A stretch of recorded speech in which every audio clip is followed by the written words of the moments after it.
नमस्कार, मैं विपुल कुमार पांडे विपुल मैथ्स के यूट्यूब चैनल पर आप सभी बच्चों का हार्दिक स्वागत करता हूँ। ये क्लास लाइव होने वाली थी, लेकिन थोड़ा-सा उसमें डिस्टरबेंस टेक्निकल इशू के कारण पहली ही क्लास आज डिस्टर्ब हुई और क्लास 12th का आज हम एनसीईआरटी मैथ सॉल्यूशन अब देना शुरू कर रहे हैं। लेकिन केवल और केवल सॉल्यूशन देना हमारा उद्देश्य नहीं है।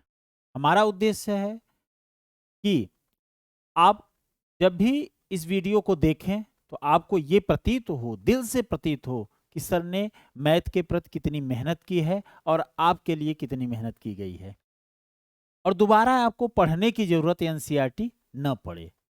तो केवल केवल एनसीईआरटी का सॉल्यूशन देना उद्देश्य नहीं है। यहाँ उद्देश्य इस बात का है कि आपको कॉन्सेप्ट भी क्लियर किया जाए। तो शुरू के 2 से 3 क्लास आपको हम पूरा का पूरा संबंध और फलन यानी पहला चैप्टर व्याख्या सहित संपूर्ण हल जो लिखा गया है वो बात अक्षरशः पालन किया जाएगा, जिसमें आप रिलेशन एंड फंक्शन यानी संबंध और फलन की बात करेंगे और उस पे सबसे ज़्यादा चर्चा इसी विषय पे होगा। क्या भाई? इस विषय पे होगा, इसी बात पे चर्चा होगा कि कॉन्सेप्ट के साथ साथ सॉल्यूशन दिया जाए, यानी कल बच्चा संबंध और फलन को दोबारा पढ़ने की जरूरत उसको न प्रतीत हो। तो एक बार शुरू में हम 2 से 3 क्लास कॉन्सेप्ट का लेंगे और इसकी क्लास कैसे चलेगी थोड़ा सा इसके बारे में आपको हम जानकारी दे दें। तो क्लास 12th का ये आज पहला ही दिन है। क्लास 12th के लिए अगर हम देखें तो क्लास 12th के लिए और 10th के लिए दोनों के लिए बता देते हैं भाई, 10th एंड 12th दोनों के लिए। तो 10th की क्लास जो होगी या 12th की क्लास होगी, ये इसकी टाइमिंग आपको बता दे रहे हैं। तो 2 क्लासेस इस पे कंडक्ट होंगी।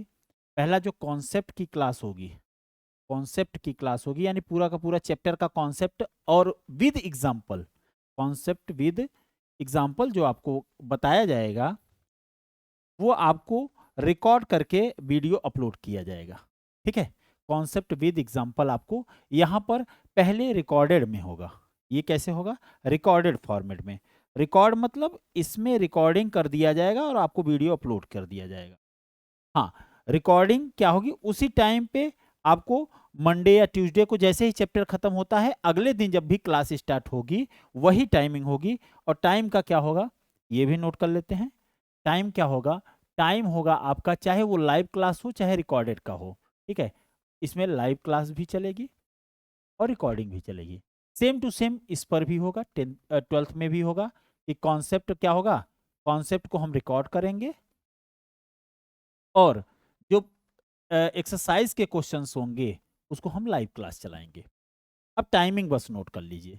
टाइमिंग क्या है इसकी? है सुबह में 9 बजे से, सुबह 9 बजे लाइव होंगे या फिर रिकॉर्डिंग जब भी आएगी सुबह में ही आएगी। जैसे ये क्लास आपको क्लास 12th की कॉन्सेप्ट की क्लास आपको कल सुबह 9 बजे दिखेगी।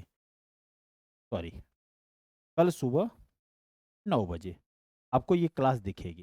ठीक है, संडे को क्लास बंद रहेगी, लेकिन बाकी के दिनों पे अगर वीडियो रिकॉर्डिंग वाला है तो वो हम अपलोड कर देंगे। तो सुबह 9 बजे। और ये अगर लाइव क्लास आप देखना चाहते हैं कि क्लास 12th की लाइव क्लास कब चलेगी, तो शाम को 7 बजे लाइव चलेगी, शाम 7 बजे। ठीक है, शाम 7 बजे। चलिए इसको भी कंफ्यूज नहीं करते हैं कि ये जो कॉन्सेप्ट का भी वीडियो होगा वो शाम को 7 बजे ही आपको अपलोड होगा। ठीक है, कंफ्यूज ना होइए। यानी क्लास 12th के लिए शाम 7 बजे और 10th के लिए सुबह 9 बजे। इस तरीके से हम लोग क्लास को रन करेंगे और बात करेंगे। तो चलिए ज़्यादा इस पे बात न करते हुए आगे चलते हैं और टॉपिक का नाम है हमारा संबंध और फलन। क्या गजब का चैप्टर है और इसके बारे में समझें कि हमारा और आपका जो इस तरीके से रिलेशन होता है वैसे ही दो समुच्चयों के बीच में संबंध होता है। पहला ही चैप्टर हमारा बेसिक्स को पकड़ के चलता है, यानी कक्षा 11वीं का पहला ही टॉपिक है या पहला चैप्टर है क्या? हमारा समुच्चय है। तो समुच्चय अगर पहला चैप्टर है तो उसी से बेस आगे हम बढ़ेंगे। तो क्लास 12th में पहला चैप्टर बन के आता है संबंध तथा फलन। संबंध क्या होता है? दो समुच्चयों के बीच में एक शर्त। संबंध क्या है? एक शर्त है। सर जी आप भी ऐसे बात कर रहे हैं, संबंध का भी शर्त होता है? हाँ भाई, शर्तों पर ही चलती है सर। कोई भी संबंध हो, जैसे हमारा और आपका संबंध है तो ये शर्त है कि सर जी सुबह क्लास 10th की लाइव क्लास या जो भी वीडियो है वो सुबह 9 बजे मिल जानी चाहिए और शाम को 7 बजे मिल जानी चाहिए क्लास 12th की। तो ये शर्त है, ये पहली शर्त है, इसलिए इस शर्त को पहले ही हम समझा दिए कि ऐसे ऐसे चलेगा भाई, क्लास का शेड्यूल ऐसे रहेगा। तो हमारा और आपका जो संबंध बन रहा है, हमारे और आपके बीच में जो संबंध बन रहा है, उसकी शुरुआत ही कहाँ से हो रही है? शर्त से। तो दो समुच्चयों के बीच एक शर्त दी जाएगी, कंडीशन दी जाएगी, उसे हम क्या कहेंगे? संबंध कहेंगे। और विशेष प्रकार के संबंध को, विशेष प्रकार के संबंध को ही फलन कहते हैं। अब विशेष प्रकार क्या होता है सर जी? विशेष प्रकार का संबंध, ठीक है, विशेष प्रकार का। जैसे हम संबंध कहते हैं, हाँ ये क्या है? हमारे चाचा लगेंगे, अंकल, ये हमारे दादा लगेंगे। गांव के कोई भी व्यक्ति है तो कोई ना कोई संबंध से जुड़ा हुआ है। हमारे गांव के हैं तो भाई चाचा, दादा, भैया बोलते हैं। लेकिन भैया हैं या चाचा हैं तो वो क्या है? दूर के हैं, दूर से जोड़े जाते हैं। जैसे हमारे पापा के भाई लगते हैं, पूरे गांव में कहीं भाई लगते हैं तो हमारे चाचा होंगे। वो बड़े भी हो सकते हैं तो ताऊ जी हो जाएंगे या बड़े पापा हो जाएंगे, और छोटे हैं तो चाचा हो जाएंगे। तो उनसे संबंध है, आते जाते प्रणाम चाचा, प्रणाम बड़े पिताजी। लेकिन वो हमारे सगे नहीं हैं। सगे मतलब रक्त का संबंध। हमारे पिताजी के जो सगे भाई हैं, छोटे हैं तो चाचा, बड़े हैं तो ताऊ जी या बड़े पिताजी, वो सगे वाले हैं। तो जो सगे हैं उनमें विशेष प्रकार की कंडीशन है, वो सगा, सगा शब्द लग गया ना, तो संबंध वो भी है, लेकिन वो विशेष प्रकार का संबंध है, इसलिए उसको हम क्या बोलते हैं? ठीक है, तो हम इसकी चर्चा आगे करेंगे। उससे पहले कक्षा 11वीं का ये जो टॉपिक है हमारा समुच्चय, इस पे थोड़ी सी चर्चा कर लेते हैं बच्चों। क्यों चर्चा करने की जरूरत है? क्योंकि हम कक्षा 11वीं में थोड़ा सा कम इस पर ध्यान दिए थे, आज हम उस पर ध्यान देने जा रहे हैं थोड़ा सा। समुच्चय क्या है? समुच्चय की पहली परिभाषा में ही हम समझें, समुच्चय मतलब समूह। लेकिन समूह कैसा होना चाहिए? सुव्यवस्थित होना चाहिए। वस्तुओं का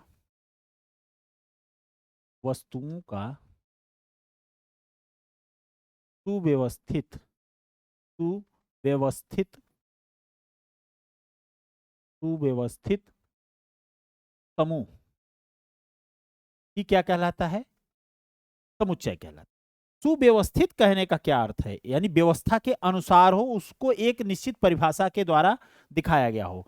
इसको हम सबसे नोटेड पॉइंट में हम समझेंगे कि समुच्चय को कैपिटल ए से दिखाते हैं, और जो ये समुच्चय है, ठीक है, समुच्चय है, और इनके अंदर जो रहता है उसे हम क्या कहते हैं? अवयव।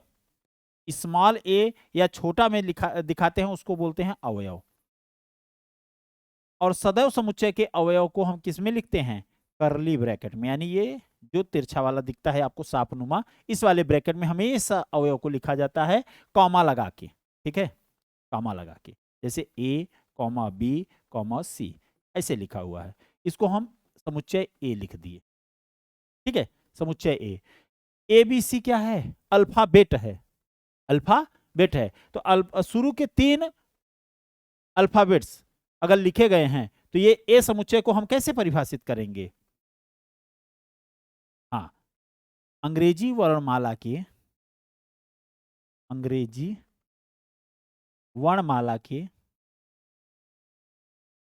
अंग्रेजी वर्णमाला के प्रथम 3 अक्षर, प्रथम 3 अक्षर। अब देखिए ये सुव्यवस्थित हो गया कि नहीं? व्यवस्था के अनुसार, व्यवस्था के अनुसार ए बी सी बन गया कि नहीं? व्यवस्था के अनुसार। अब इस बात को ध्यान देना होगा कि ये जो व्यवस्था है, इसको हम अवयव को अलग अलग कामा के द्वारा इस समुच्चय ए को प्रदर्शित करते हैं। अब इस समुच्चय में ए को क्या कहेंगे? ये ए बी सी जो दिखाई दे रहे हैं, इनको क्या बोलेंगे? अवयव बोलेंगे। क्या बोलेंगे? अवयव। अब एक बात और नोट करने की बात है, क्या? पहली बात आप ध्यान दीजिएगा कि अगर हम समुच्चय लिखे हैं ए कामा बी कामा सी, अगर हम इसको बी कामा ए कामा सी लिखें तब भी कोई दिक्कत नहीं है, और अगर हम सी कामा ए कॉमा बी भी लिखे हैं तब भी कोई दिक्कत नहीं है। तीनों का मतलब एक ही है, अर्थात क्रम पर ध्यान न दें, क्रम पर ध्यान न दें। हाँ, क्रम अगर बदल भी जाता है तब भी कोई दिक्कत नहीं है, समुच्चय वही होगा, समूह में अंदर में ही है। जैसे परिवार में आप हैं तो अगर आप के ऊपर एक कंडीशन दी जाती है कि नहीं, आप पहले बड़े बैठेंगे, फिर छोटे बैठेंगे, फिर छोटे बैठेंगे, अगर ये कंडीशन है तब तो बात अलग है, यानी क्रम का वहां ध्यान देना पड़ेगा। लेकिन कभी अगर ऐसा है, जैसे हाँ, निमंत्रण में बैठे हैं, न्योता में बैठे हैं, तो न्योता में ये थोड़ी ध्यान है कि कौन कहाँ जमीन पे बैठा है, अगर तो चाहे जहां जो बैठ सकता है, छोटा बड़ा जो भी है, चाहे जहां बैठ सकता है, तो वहां पे क्रम का ध्यान देने की जरूरत नहीं होती है। ठीक है, जहां प्यार दुलार होता है वहां क्रम की बहुत विशेष शर्तें नहीं रखी जाती हैं। ठीक है, तो ए बी सी अगर है, बी ए सी है या सी ए बी है, तो वहां पर क्रम का कोई ध्यान नहीं दिया जाता है। समुच्चय में ये बात याद रखिएगा। दूसरी बात आप याद रखिएगा कि अगर कोई समुच्चय में मान लीजिए ए है और इसमें लिखा गया है मान लीजिए 3 3 3, फिर 4 4, फिर 5 6, ऐसे लिखा गया है, तो हम इसको कैसे लिख सकते हैं? इसको लिखने का सही तरीका ये होगा कि जो 3 बार 3 लिखे हैं उसको एक ही बार लिखिए, कोई दिक्कत नहीं है। जो 2 बार 4 लिखे हैं उसको एक ही बार लिखिए, कोई दिक्कत नहीं है। यानी अवयव का दोहराव इसमें बर्दाश्त नहीं किया जाता है। अर्थात ये लिखने का सही तरीका नहीं है, लिखने का सही तरीका ये है, यानी अवयवों का दोहराव नहीं होना चाहिए। दोहराव मतलब दोबारा नहीं आना चाहिए। हाँ, दोहराव न हो। ठीक है, ये बेसिक बेसिक सी बातें हैं।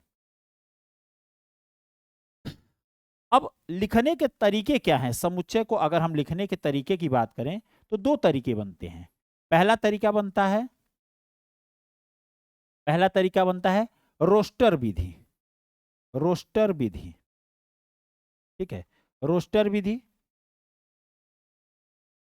और दूसरे को बोलते हैं, या समुच्चय निर्माण विधि भी बोलते हैं, इसको गुण विधि बोलते हैं।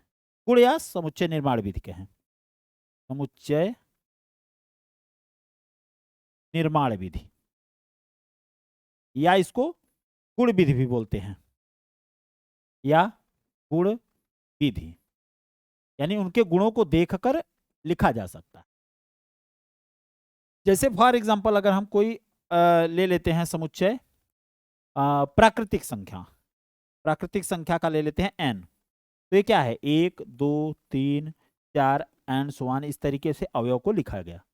तो 1 2 3 4 जितने भी गिनती वाले जो समुच्चय अवयव हैं, गिनती वाले 1 2 3 4 से ही गिनती शुरू होती है, तो ये जितने गिनती वाले हैं वो क्या है, प्राकृतिक संख्या। अब इनके गुणों के आधार पर अगर हम लिखते हैं तो उसको गुण विधि या समुच्चय निर्माण विधि भी बोलते हैं। उनको कैसे लिखा जाएगा, यही समुच्चय कैसे लिखा जाएगा, उसमें एक चर लिया जाएगा x, और x से कहा जाएगा क्या, x सच दैट, इसको पढ़ते हैं सच दैट। अब देखिए, किसी भी विषय को सही तरीके से, प्यारे तरीके से समझने के लिए बच्चों हमें क्या ध्यान देना चाहिए? सबसे ज्यादा ध्यान देने की अगर बात कहें तो हमको इस बात पे फोकस करना चाहिए, दिमाग लगाना चाहिए कि पहले उसकी हम भाषा समझें। क्या समझें? उसकी भाषा समझें। जैसे गणित की भाषा जिसको समझ में आ गई, ये क्या है, सच दैट, इस प्रकार है। अगर ये भाषा हमको समझ में आ गई तो गणित आना आसान हो जाएगा। हम एक एग्जांपल ले रहे हैं भाई, हम उत्तर भारत से रहने वाले, उत्तर प्रदेश के हैं, प्रयागराज से। अगर हम कर्नाटक चले जाएं, तमिलनाडु चले जाएं, वहां पे जो तमिल बोलते हैं तो तमिल हमको समझ में ही नहीं आएगा, क्योंकि हम उस भाषा का मुझे ज्ञान नहीं है। और हाँ, ये भी है कि अगर वो यहाँ प्रयागराज में स्नान करने आ गए संगम नगरी में, तो उनको भी हमारी भाषा समझ में नहीं आएगी। ठीक है, तो उसके लिए हम लोग एक कॉमन लैंग्वेज का इस्तेमाल करते हैं जिसको हम कहते हैं अंग्रेजी। अंग्रेजी जो है विश्वव्यापी भाषा है, पूरे विश्व में फैली हुई है, इसलिए वहां के लोग अंग्रेजी बोलते हैं तो ज्यादा हम, और यहाँ के लोग भी समझ लेते हैं उस चीज को धीरे धीरे करके। अभी की बात नहीं कर रहे हैं, लेकिन कुछ समझ लेते हैं। तो पहले हमको गणित की भाषा आनी चाहिए, तो इसको क्या बोलते हैं, सच दैट। तो यक्स किस प्रकार से है, यक्स सच दैट, यक्स एक क्या है, यक्स एक प्राकृतिक संख्या है। क्या है, प्राकृतिक संख्या है, बस काम खत्म। यानी जो भी प्राकृतिक संख्या है वो इसमें होगी, यानी x के गुण को प्रदर्शित करती है, अर्थात इसमें जितने भी अवयव हैं इनके गुण को प्रदर्शित करती है। तो मेरे प्यारे बच्चों, अभी हम बहुत कुछ समुच्चय के बारे में नहीं बता रहे हैं, हम केवल क्लास 11th के कुछ बेसिक्स की बातें चर्चा कर रहे हैं। और क्यों कर रहे हैं उसका रीजन आप समझिए कि इसका उपयोग होगा। तो समुच्चय को दो विधियों से, रोस्टर विधि या गुण विधि या समुच्चय निर्माण विधि से हम इस तरीके से दिखाते हैं, प्रदर्शित करते हैं। अब इन समुच्चयों के बीच में, अब इनके समुच्चयों के बीच में सबसे पहले जो टॉपिक यानी पहली बात आती है, उस पर हम अगर चर्चा करें तो वो उनका नाम है क्या? क्रमित युग्म, क्रम से जोड़ा, क्रम से जोड़ा, क्रम से जोड़ा। ठीक है, क्रम से जोड़ा क्या है कि जब किसी समुच्चय के अवयव को, किसी समुच्चय के किन्हीं दो अवयव को कामा से एक निश्चित स्थान देकर अर्थात निश्चित क्रम में लिखा जाता है तो उसे हम क्या बोलते हैं? क्रमित युग्म, या अंग्रेजी में इसी को बोलते हैं ordered pair. Ordered pair, pair means जोड़ा होता है, ऑर्डर मतलब क्रम से। सर थोड़ा सा कम समझ में आया। जैसे कोई समुच्चय है, मान लीजिए ए फॉर एग्जाम्पल, और इसमें अवयव है क्या? 1 2 3। ठीक है, अब अगर हम यहां से किसी दो अवयव को, किसी दो अवयव को, किन्हीं दो को, 1 2 को साथ में ले लें तो क्या बनेगा? 1 कामा 2। 2 3 को साथ में ले लें तो 2 कामा 3। 3 1 को साथ में ले लें तो 3 कामा 1। हाँ ध्यान रहे, अगर 1 कामा 2 है और 2 कामा 1 है तो दोनों में फर्क है, दोनों में फर्क है। क्या 1 को पहले लिखा गया है, 2 को बाद में? नाम ही से समझ में आ रहा है, क्रमित यानी क्रम का ध्यान देना है। और युग्म माने जोड़ा, 2 लोग होने चाहिए कम से कम, तो क्रम से जोड़ा। तो किसी समुच्चय के किन्हीं दो अवयव को क्रम से लिखा जाए और उनका जोड़ा बनाया जाए तो उसे हम क्या बोलते हैं? क्रमित युग्म बोलते हैं। तो यहाँ पे देखिए 2 कामा 1, 3 कामा 2 और 1 कामा 3। अच्छा, ये विशेष रूप से समझ के चलिए कि ये और ये आपस में कभी बराबर नहीं हो सकते। इसी बात को यहाँ पे देखिए नोट में पहले से ही लिखा गया है, और ये नोट पॉइंट बहुत काम की चीजें होती हैं, इसीलिए हम इसको पहले से ही नोट करके आते हैं, इसको लिख के आते हैं भाई, कि कल को ये दिक्कत न उत्पन्न हो कि बच्चे को समझ में ही नहीं आया। मतलब कि अगर ए कामा बी कभी भी बी कामा ए के बराबर नहीं होता है। सर जी कुछ क्वेश्चन तो हम लोग किए थे तो उसमें जी बराबर होता था, मैं बस उसकी चर्चा करूंगा, अभी घबराइएगा नहीं। पहले ये समझ ले, क्रमित युग्म में क्या है? 1 कामा 2, इस समुच्चय के किन्हीं दो अवयव को, किन्हीं दो अवयव को क्रम से लिख दिया जाए तो उसे हम क्या बोलेंगे? क्रमित युग्म। बस सीधी सी बात है। तो 1 कामा 2, 2 कामा 3, 3 कामा 1, या फिर 2 कामा 3, 2 कामा 3 तो लिए ही हैं। अब इनके क्रम को अगर हम थोड़ा सा उलट उलट के लिख देते हैं तो नीचे भी आ जाएगा। तो ये बात आप याद रखिएगा कि 1 कामा 2 कभी भी बराबर नहीं होगा 2 कामा 1 के। ठीक है? Yes sir. सर अगर हम ये कहें कि कोई समुच्चय है उसमें क्रमित युग्म लिखना है हमको x कामा y टाइप से, तो x को क्या बोलते हैं और y को क्या बोलते हैं? कुछ नाम है इसका? हाँ, इसको बोलते हैं भुज, इसको बोलते हैं कोऑर्डिनेट ज्योमेट्री में जब पहुंचेंगे आप निर्देशांक ज्यामिति में तो उसमें यही बात कक्षा 9वीं में सिखाया गया था कि पहले वाले को भुज बोलते हैं और दूसरे वाले को कोटि बोलते हैं। पहले को भुज, दूसरे को कोटि। हम तो ऐसे लिखते हैं, पहले भुज तब काट, पहले भुज तब काट, यानी पहले भुज लिखा जाता है फिर उसके बाद कोटि लिखा जाता है। सही है, बढ़िया। सर ये थोड़ा सा एग्जाम्पल को एक बार समझा दीजिएगा तो। हाँ, इस एग्जाम्पल को थोड़ा सा समझा दीजिएगा क्या कि ए कॉमा बी कभी भी बराबर नहीं हो सकता बी कॉमा ए के। लेकिन अगर प्रश्न में ऐसा लिखा गया है कि यदि यदि x plus 1 comma y plus 2 is equal to 4 comma 5, तो x और y का मान बताइए, यानी x कामा y बताइए। चलिए क्या होगा?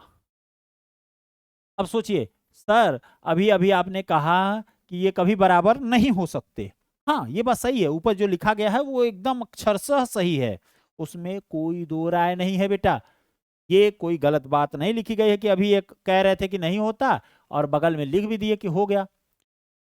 ये आप याद रखिएगा, ए कॉमा बी कभी भी बी कॉमा ए के बराबर नहीं होता। दो क्रमित युग्म आपस में कभी बराबर नहीं हो सकते।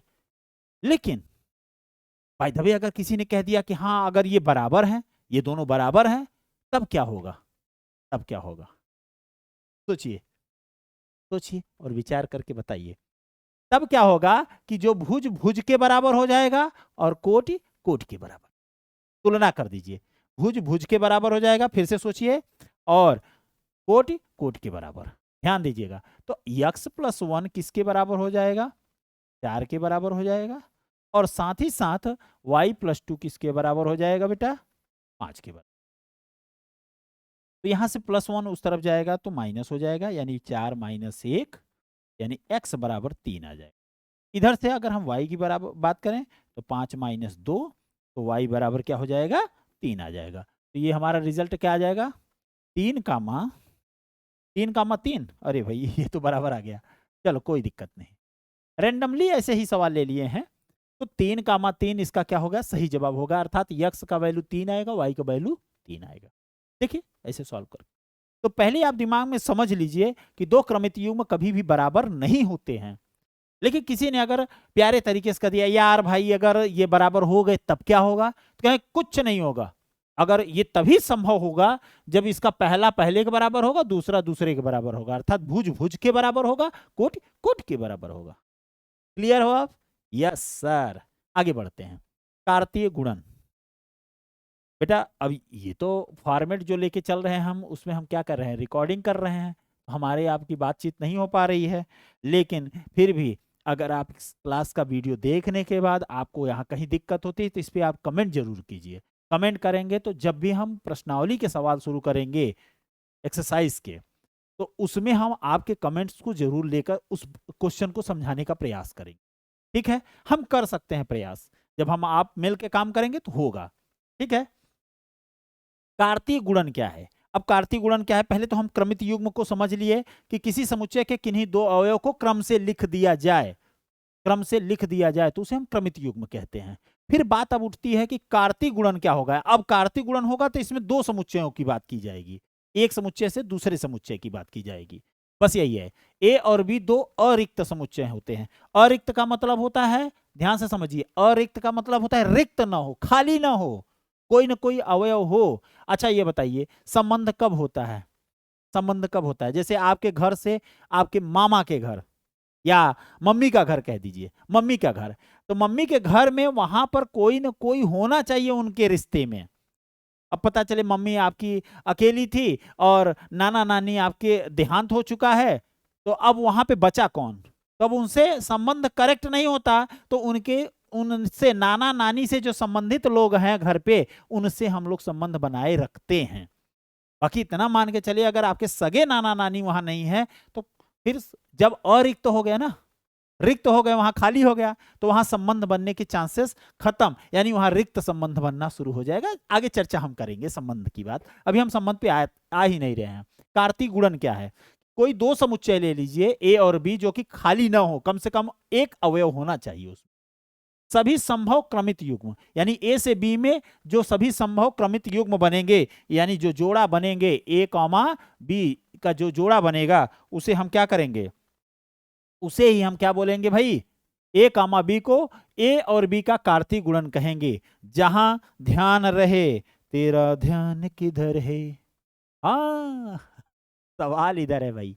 हाँ, तो जहां, ये बात आप याद रखिएगा, हमेशा के लिए याद रखिएगा कि जो पहला वाला होना चाहिए वो पहले वाले समुच्चय से बिलोंग करना चाहिए, और जो दूसरा वाला है वो दूसरे से। यानी ए कहां से होना चाहिए?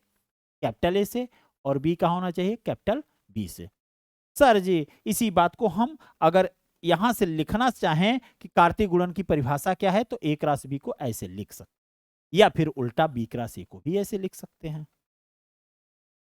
सर थोड़ा सा कम समझ में ना आता है, इस भाषा को थोड़ा सा समझाते हुए चलिए, नहीं तो हम लोगों को दिक्कत हो जाएगी।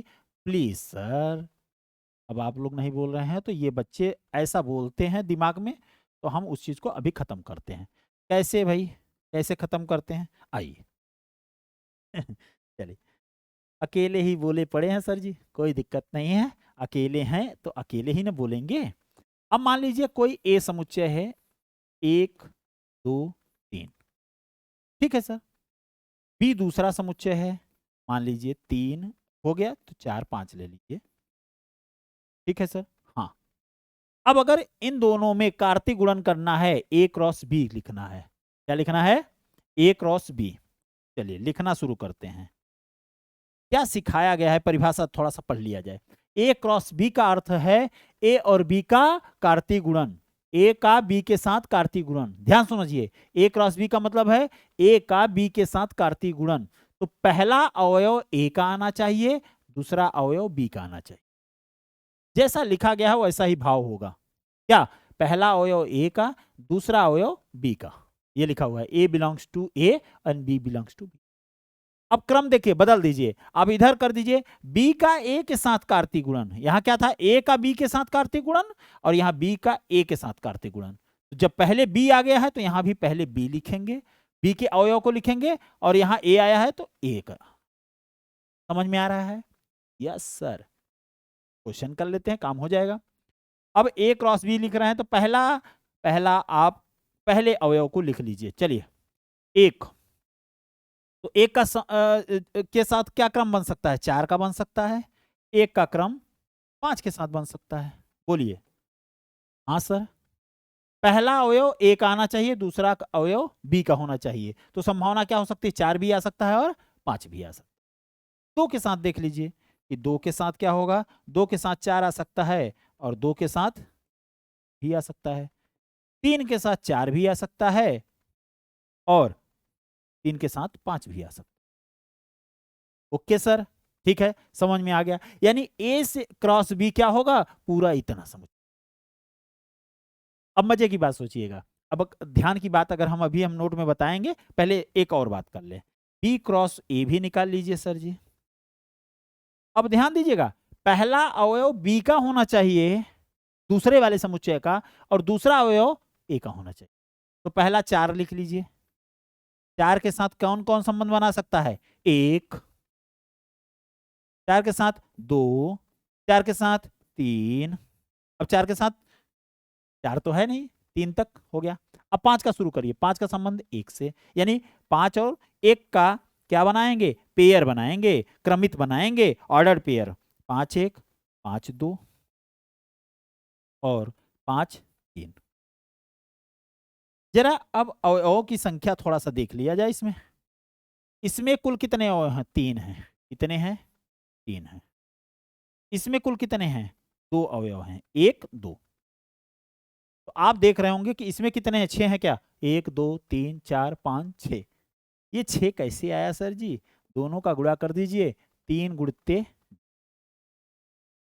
ठीक है, आगे बढ़ते हैं। अब इसमें भी गिनिए, 1 2 3 4 5 6 इसमें भी बन रहा है। लेकिन इसमें 6 जो बन रहा है उस 6 को कैसे लिखेंगे?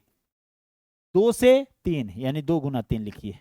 अब क्रॉस यहां शब्द मत समझिए, 2 गुना 3 समझने के दृष्टिकोण से, इसलिए क्योंकि पहले इसके अवयव की संख्या फिर इसके अवयव की संख्या। अब इस पर एक नोट समझ लिया जाए भाई। Noted point. क्या नोटेड पॉइंट क्या होगा? कि क्या होगा नोटेड पॉइंट भाई? यदि समुच्चय ए में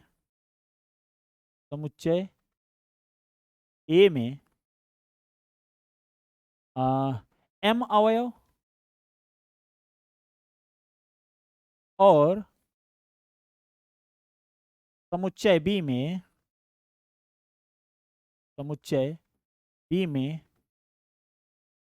n अवयव हूं। कितने? n अवयव हूं। तो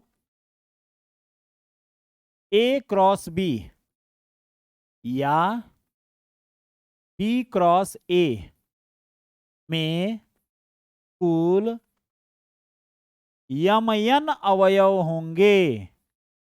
कितने? यमयन अवयव होंगे।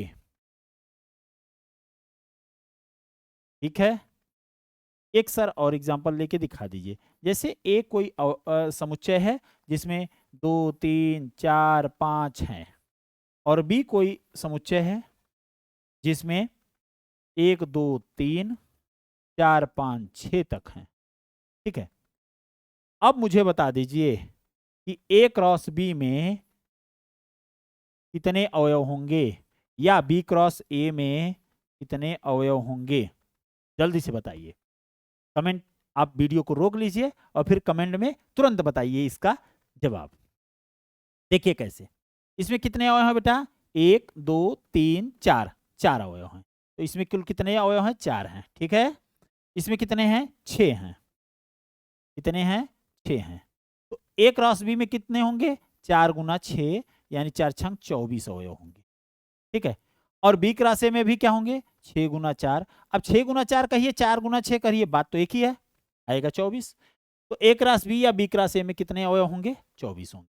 इस पर कई बार क्वेश्चन आपको पूछा गया है, आईआईटी जैसे एग्जाम में पूछा गया है, मेंस में, ठीक है। एडवांस में नहीं, सिंपल सा क्वेश्चन है, तो मेंस में पूछा गया है। पढ़ते हैं आगे। Very important result, A cross B can not be equal to B cross A, यानी ए क्रॉस बी कभी भी बराबर नहीं हो सकता। इसके ए क्रॉस बी कभी भी बी क्रॉस ए के बराबर नहीं हो सकता। अब क्यों नहीं हो सकता, उसका रीजन आपके इस एग्जाम्पल में ही समझिए, ठीक है। लेकिन चलिए एक छोटा सा एग्जाम्पल लेते हैं, बड़ा नहीं लेते हैं। माना कोई दो ठो समुच्चय ले लीजिए। ए में अवयव ले लीजिए 1, 2 और बी में अवयव ले लीजिए केवल 3, केवल 3 ले लीजिए, कोई दिक्कत नहीं। छोटा सा बनाते हैं, छोटा सा एक घर होगा। लीजिए, आइए अपना घर और परिवार ऐसे बनाते हैं। ए क्रॉस बी कैसे बनेगा भाई? 1 के साथ 3 का संबंध, चलिए, फिर 2 का संबंध 3 के साथ, चलिए भाई, सही है। या अब बी क्रॉस ए पे आ जाइए, 3 का संबंध 1 के साथ, 3, 1 और 3, 2। अब देखिए, ये भी एक अपने आप में समुच्चय है, ये भी अपने आप में एक समुच्चय है। इसको एक समुच्चय P मान लीजिए और इसको एक समुच्चय Q मान लीजिए, ठीक है। अब मुझे कक्षा 11वीं की बात बताइए, दो समुच्चय आपस में बराबर कब होते थे? यदि अगर दो समुच्चय की बात करें कि आपस में बराबर हैं, तो कब होते थे? जब ए के सभी अवयव बी में हो और बी के सभी अवयव ए में हो। ए के सभी अवयव किस में हो? बी में हो, और बी के सभी अवयव किस में हो? ए में हो। तब ए और बी को आपस में क्या कहेंगे? बराबर कहेंगे। अब जैसे हम ये कह दें कि 2 गांव ले लीजिए, 2 गांव ले लीजिए, ठीक है। तो इस ए गांव में जितने लोग हैं उतने ही लोग कहाँ हैं? बी में हैं। और बी में भी जितने गांव हैं, जितने लोग हैं उतने ही कहाँ हैं? ए में हैं। तो दोनों आपस में क्या हो जाएंगे? बराबर हो जाएंगे। आइए गणितीय भाषा में इस बात को समझते हैं, थोड़ा सा इसके पीछे हम चल के फिर बताते हैं आपको। क्या क्या सर जी, कहाँ परेशान हो जाते हैं?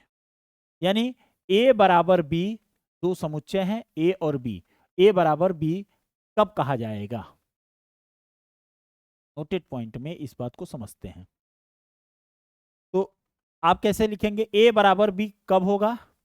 देयर इंप्लाई समुच्चय ए समुच्चय बी के बराबर तभी होगा कि ए का प्रत्येक अवयव, ए का प्रत्येक अवयव कहाँ हो?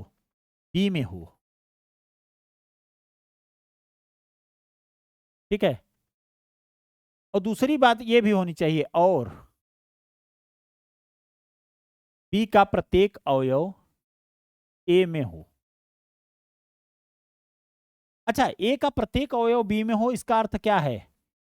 ए इज द सबसेट ऑफ, यानी उप समुच्चय है बी का।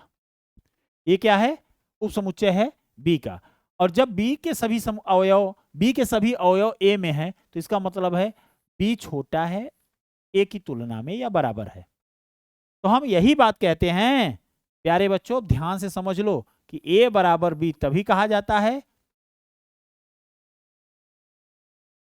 यदि ए बराबर बी, तो हम कह सकते हैं क्या? A is the subset of B, और साथ ही साथ B is the subset of. अभी लाइन आप याद रखिएगा कि ए और बी बराबर तभी संभव हो सकते हैं जब ए के सभी अवयव बी में हो और बी के सभी अवयव कहाँ हो? ए में हो। ठीक है भाई, दो लोग बराबर तभी हो सकते हैं जब दोनों के अवयव क्या हो, आपस में बराबर हो। पहले के अवयव दूसरे में हो और दूसरे के सभी अवयव पहले में। क्लियर है आप? सर जी आप इसको एक एग्जाम्पल के थ्रू बताइए। जैसे ए में लिखा है 1 2 3 और बी में लिखा गया है 2 3 1। अब देखिए ए का प्रत्येक अवयव, एक इसमें है तो एक इसमें भी है, क्रम आगे पीछे है, कोई दिक्कत नहीं। दो इसमें है तो दो इसमें है, तीन है इसमें है, तीन इसमें है। यानी ए इज द सबसेट ऑफ, ए का प्रत्येक अवयव बी में है कि नहीं? हाँ। और साथ में देखिए, और साथ में देखिए, यहां दो है तो यहां भी दो है कि नहीं? तीन है तीन है, एक है एक है, यानी बी का सभी अवयव कहां है? ए में है, यानी B is the subset of A. तो हम कह सकते हैं तब उस अवस्था में ए और बी आपस में क्या होंगे? बराबर हो। हम बहुत धीरे धीरे पढ़ाते हैं, एकदम धीरे धीरे हर एक बात को समझाते हुए, क्योंकि उद्देश्य ही यही रहा है कि गणित को सिखाया जाए, समझाया जाए। एक भाषा है हिंदी अंग्रेजी की तरह, लेकिन बच्चे डरते क्यों हैं? इस विषय से डरते क्यों हैं? इसकी सबसे बड़ी दिक्कत क्या है? डरने की सबसे बड़ी दिक्कत क्या है? कि इसकी भाषा को न समझना और केवल रटना, स्टेप बाय स्टेप को रट लेना। जब इससे हम दिल लगा लेंगे ना, जब इससे हमको प्यार हो जाएगा ना, तो ये सुंदर दिखने लगेगी हमको। ठीक है, सुंदरता इसी बात पे निर्भर करती है कि वह सामने वाले से कितना लगाव रखता है। बाकी आप अगर ट्रू ब्यूटी की बात करें, मैं इससे हटे हैं थोड़ा सा, ट्रू ब्यूटी, सत्य में अगर हम सुंदरता देखते हैं, सत्य में सुंदरता देखते हैं, तो आप क्या देखते हैं? कि सामने वाले के गुण उसको पसंद आ रहे हैं। आपने देखा होगा, आपने देखा होगा कि कई ऐसी बेजोड़ शादियां होती हैं जिसमें लड़के लड़कियों की जोड़ ही नहीं होता, तो लोग मजा लेते हैं, सरकारी नौकरी वाला था, इतनी सुंदर कन्या मिल गई उसको। या फिर लड़की अगर सुंदर है, लड़की कुरूप है लेकिन लड़का सुंदर है, फिर भी शादी हो रही है। आपको कुरूप लग रहा है ना, उसकी सुंदरता बाहर से दिख रही है। वो आपस में समझ लेते हैं कि उनके गुण आपस में कितने मैच करते हैं, कितने अच्छे होते हैं, तभी जाके वो एक दूसरे के साथ शादी यानी विवाह तक पहुंच पाते हैं। तो गुण मैच होने चाहिए, और वही ट्रू ब्यूटी है, वही सच्ची सुंदरता है। ओके, बढ़ते हैं भाई इस पर। पी और क्यू को बराबर कब कहा जाएगा? पी और क्यू आपस में बराबर कब कहलाएंगे? जब पी के सभी अवयव यानी ए क्रॉस बी के सभी अवयव बी में हो, क्यू में हो। तो क्या आपको दिख रहा है 1,3 यहाँ है तो 1,3 कहीं दिख रहा है? अब आप सोच रहे हैं सर जी 1,3 तो नहीं है, लेकिन 3,1 तो है ना। भाई मेरे आप समझो कि 1,3 कभी भी बराबर नहीं होता 3,1 के। कैसे सर जी? आप यही तो बताए हैं अभी अभी, और यही तो बताए हैं A cross B, A cross B does not equal to B cross A. कहा? यही तो बताए हैं अभी। ये देखिए, कभी भी पेयर आपस में बराबर नहीं होते, क्रमित युग्म आपस में बराबर नहीं होते। तो हर एक पिछली बात अगली बात के रास्ते को स्पष्ट करती है। आइए देखते हैं। तो हम ये अगर 1,3 3,1 के बराबर नहीं है तो हम कह सकते हैं कि 1,3 पी में तो है लेकिन वो क्यू में नहीं है। तो यहां जवाब लिखेंगे ये बराबर नहीं होंगे, क्योंकि 1,3 कहां है? पी में है, परंतु परंतु 1,3 नहीं है कहां? Does not belongs to Q. तो हम कह सकते हैं कि P बराबर Q नहीं होगा। ठीक है, अगर P में भी होता और Q में भी हो जाता सभी अवयव, तब तो बराबर होते, लेकिन अब यहां बराबर नहीं होंगे। और P को हमने क्या मान के चले थे? A क्रॉस B, तो कभी भी बराबर नहीं होगा B क्रॉस A के। लीजिए भाई, इस एग्जाम्पल के तरीके से आपको समझाने का हम प्रयास किए हैं, फिर भी नहीं समझ में आता है तो जरूर बताएं। ठीक है, पढ़ें, क्लियर हैं आप? एक बार इसको आप देख लीजिए, फिर उसके आगे बढ़ते हैं। ठीक है।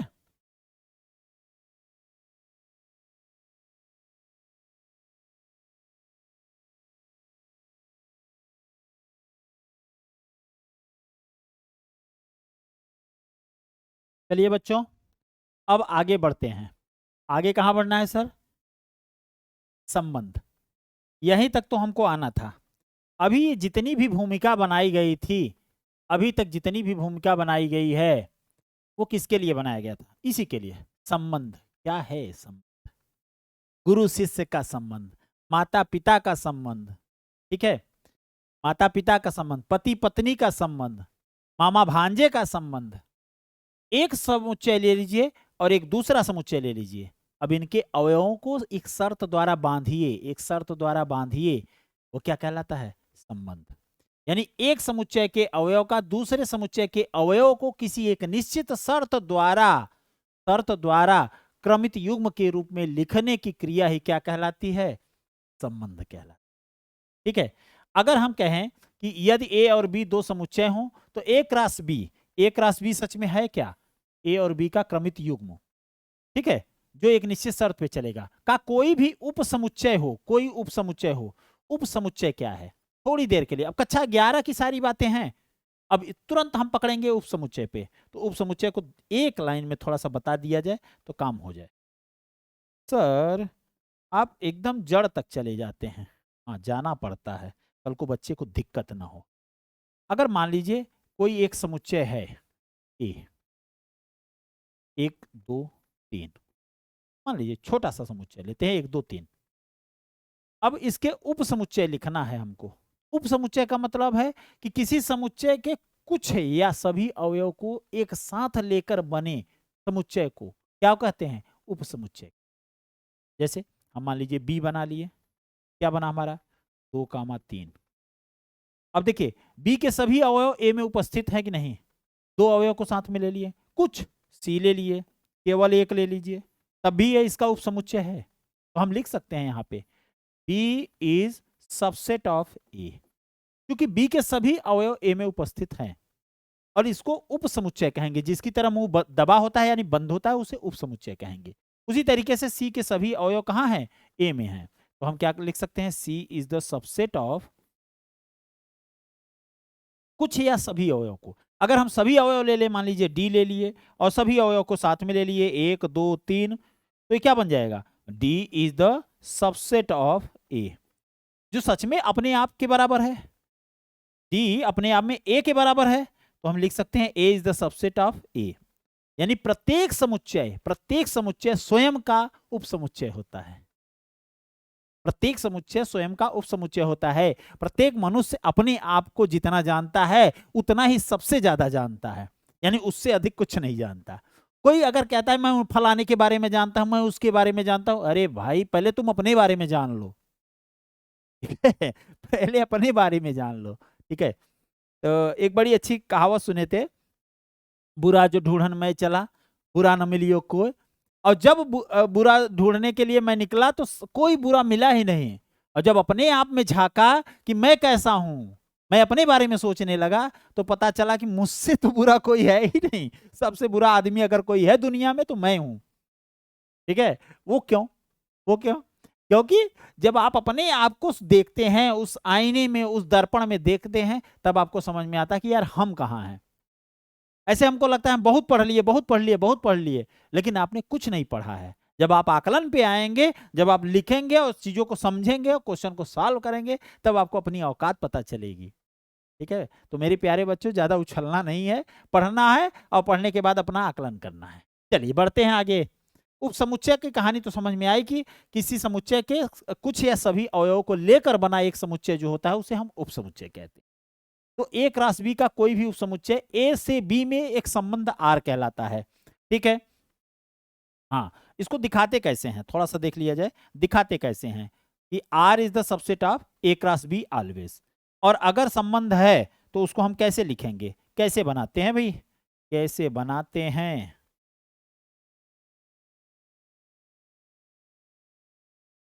कैसे लिखते हैं भाई? उसको ऐसे लिखते हैं ए कॉमा बी कहाँ बिलोंग्स टू आर, जहां आर क्या है? एक संबंध है। संबंध है यानी शर्त है ए और बी के बीच में। उसको ऐसे भी लिखते हैं ए इज रिलेटेड टू बी, ठीक है। ए इज रिलेटेड टू बी ऐसे लिखते हैं। अब इसका एग्जांपल लिया जाए तब आपको ज्यादा बेहतर समझ में आएगा, लेकिन हाँ थोड़ा सा आर को हम परिभाषित कर दें। आर कैसे लिखा जाएगा? ए और बी दो समुच्चय हैं तो ए क्रॉस बी का कोई भी उपसमुच्चय। ए क्रॉस बी को लिखते कैसे थे भाई? ए कॉमा बी से ऑर्डर पेयर क्रमित युग्म से लिखते थे, जहां सच दैट ए कहां से बिलोंग करता था? A belongs to capital A and B belongs to capital B. Belongs मतलब में उपस्थित है। तो लीजिए आर की परिभाषा बन गई। ये आर अपने आप में क्या है? R is the subset of, R एक भाग है, एक उपसमुच्चय है किसका? ए क्रॉस बी का। तो संबंध बन के निकल के आया। सर ये तो विशेष संबंध बन। सर एक हमको एग्जाम्पल लेके बता दीजिए सर जी, तो बात आसान हो जाएगी। चलिए बहुत छोटा सा एग्जाम्पल लेंगे जो हमारा फेमस है। 1 2 3 ले लीजिए, इसमें 3 4 ले लीजिए। क्या ले लीजिए? 3 4 ले लीजिए। हाँ काफी है। अब इसको अगर हम वेन डायग्राम से दिखाना चाहें, कुछ ऐसा दिखाएंगे कि ए एक समुच्चय है और बी कोई दूसरा समुच्चय है। ठीक है, इसमें कौन कौन अवयव हैं? 1 2 और 3। इसमें कौन कौन है? 4 और 5। अब ये मेरी इच्छा है, ये मेरी इच्छा है कि किसका किसके साथ संबंध बनाते हैं। अब यहां से यहां तक कोई भी संबंध बनेगा वो क्या है? आर बनेगा। कोई भी संबंध यहां से यहां तक बनेगा, एक दूसरे से जुड़ेंगे तो वो आर बनेगा। वो आर होगा क्या? कोई भी संबंध क्या होगा?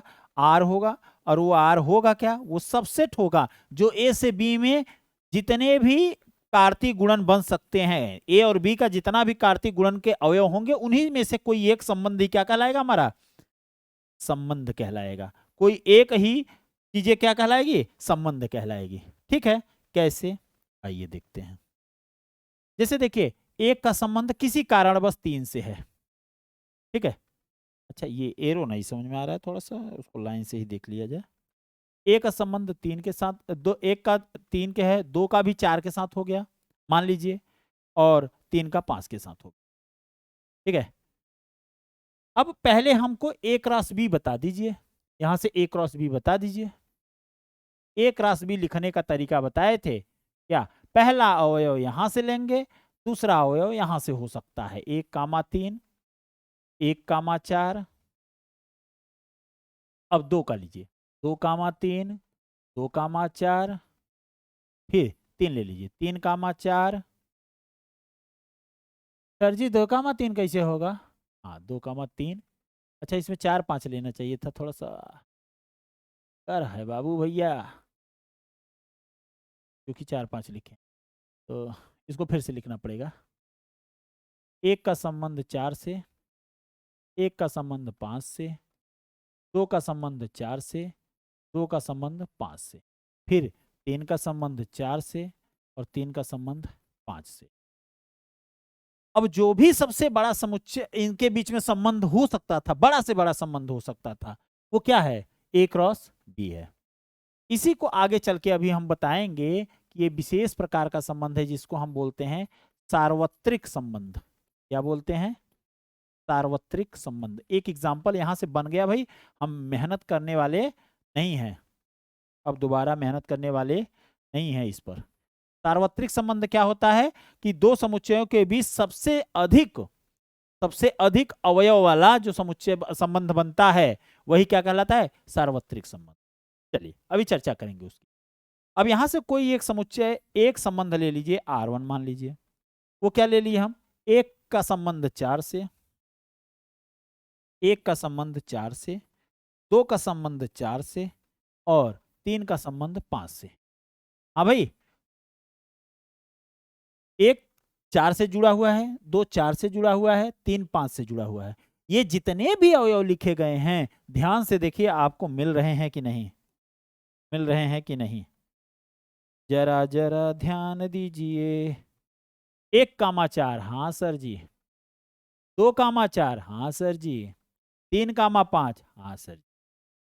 तो हम क्या लिख सकते हैं कि जो R1 है वो सबसेट है किसका? ए क्रॉस बी का। ये बार बार मैं लिख रहा हूं कि कोई भी संबंध यहां से बनेगा, एक समुच्चय से दूसरे समुच्चय में बनेगा, तो उनके बीच बने क्रमित युग्मों का ही उपसमुच्चय होगा कोई भी संबंध। अब दूसरे शब्दों में समझिए, एक आपका पापा का घर हो गया जहां आप रहते हो, और एक मम्मी का घर हो गया जिसको ननिहाल बोलते हो। तो पापा के घर में जितने भी अवयव हैं, यानी परिवार के जितने भी सदस्य हैं, उनका संबंध किससे? मामा के घर जितने अवयव हैं, यानी जितने परिवार के सदस्य हैं, उनके साथ, सबका सबके साथ संबंध हो, यानी उनके दोनों के बीच में अधिकतम संबंध कितने हो सकते हैं? सबका सबके साथ। जैसे आपका संबंध मामा मामी, ममेरा भाई ममेरी बहन, नाना नानी, ठीक है, बन गए ना, मौसी मौसा, उनसे जुड़े हुए। तो ये सभी क्या है? आपसे जुड़े। फिर आपकी तो मौसी लगती है, लेकिन आपके पापा की साली लगती है। संबंध बदल गया। क्यों? अवयव बदल गए। संबंध भी बदल जाता है जब अवयवों का संबंध बदलता है। कहते हैं ना, है हम कह ले रहे हैं, तुम थोड़ी कह सकते हो, तुम्हारा ऐसा थोड़ी है, तुम्हारा संबंध उनसे इस तरीके से थोड़ी है कि तुम ऐसे बोल सकते हो। भाई सबका अपना अपना संबंध होता है। आप मेरे भाई के साथ आप एक दोस्ताना संबंध रख सकते हैं, लेकिन आप अपने मामा के साथ, नाना के साथ दोस्ताना संबंध, ना ना भाई, पीटोगे, संबंध बिगड़ जाएगा। तो संबंध का चक्कर यही है गुरु, कि पहले वाले समुच्चय के अवयव का दूसरे वाले समुच्चय के अवयव के साथ किसी एक विशेष शर्त द्वारा, किसी एक विशेष शर्त द्वारा। संबंध क्या है? शर्त है। जब तक आप शर्त का पालन करते हैं, संबंध बना रहेगा। शर्त हटी, संबंध खत्म। गुरु शिष्य का संबंध, जब हमारी बात आप मानते रहेंगे और आप अच्छा काम करते रहेंगे, तब तक हमारा आपका संबंध है। हमारी बातों को मानिए, बस हमारे अनुसार चलिए, बस खुश, हमारा आपका संबंध बना रहेगा। अब हम बता रहे हैं इधर, तो आप जा रहे हैं इधर, तो हमारा आपका संबंध बना रहेगा कभी? संबंध खत्म। जा सिमरन, जी ले अपनी जिंदगी। संबंध खत्म अमरीशपुरी से। द्विआधारी संबंध क्या है? गुरु जी क्या बात कर। आइए, द्विआधारी संबंध क्या होता है? बाइनरी रिलेशन क्या होता है? बाइनरी मतलब स्वयं का स्वयं के साथ, स्वयं का स्वयं के साथ जो संबंध है वो क्या है? बाइनरी है।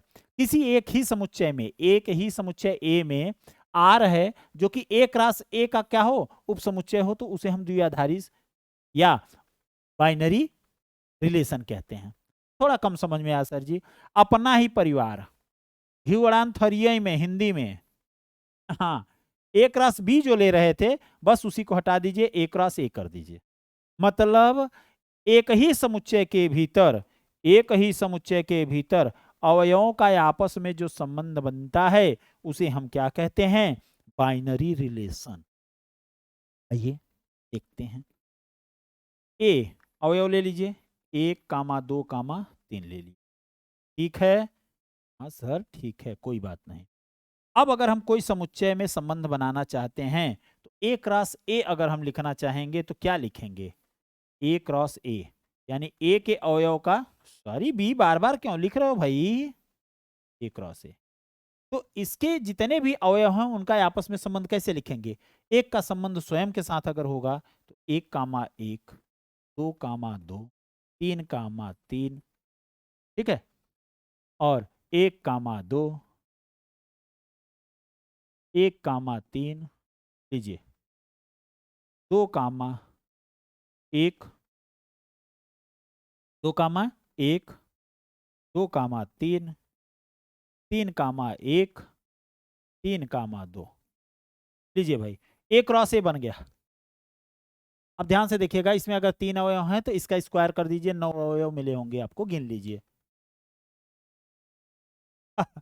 ये भी नोट करा दे, तुरंत तुरंत तुरंत करा दे, याद है तो तुरंत करा देते हैं, नहीं तो बाद में भूल जाएंगे भाई। याद कर लीजिए, यदि समुच्चय ए में, समुच्चय ए में n अवयव हों, n अवयव हों, तो ए क्रॉस ए में n स्क्वायर अवयव होंगे, अवयव होंगे। हाँ सर जी, कैसे? अगर कोई समुच्चय आपने लिया, कोई समुच्चय आपने लिया और इसमें 1, 2, 3, 4, 5 अवयव मिल गए, यानी अवयव की संख्या कितनी है? 5। तो ए क्रॉस ए में कुल कितने अवयव होंगे? 5 का वर्ग यानी 25 अवयव होंगे। कुल कितने अवयव होंगे? 25। कोई कह दे कि इस समुच्चय में अगर हम कुल सर्वाधिक बाइनरी रिलेशन कितने बना सकते हैं? बाइनरी रिलेशन, यहाँ द्विआधारी संबंध, कुल कितने द्विआधारी संबंध बना सकते हैं? तो समुच्चय में जितने अवयव रहेंगे उसी का वर्ग कर दीजिए। 1 2 3, 3 का वर्ग 9, टोटल 9 बन सकते हैं। 1 2 3 4 5 6 7 8 9, सर्वाधिक हम बात बोल रहे हैं, सर्वाधिक।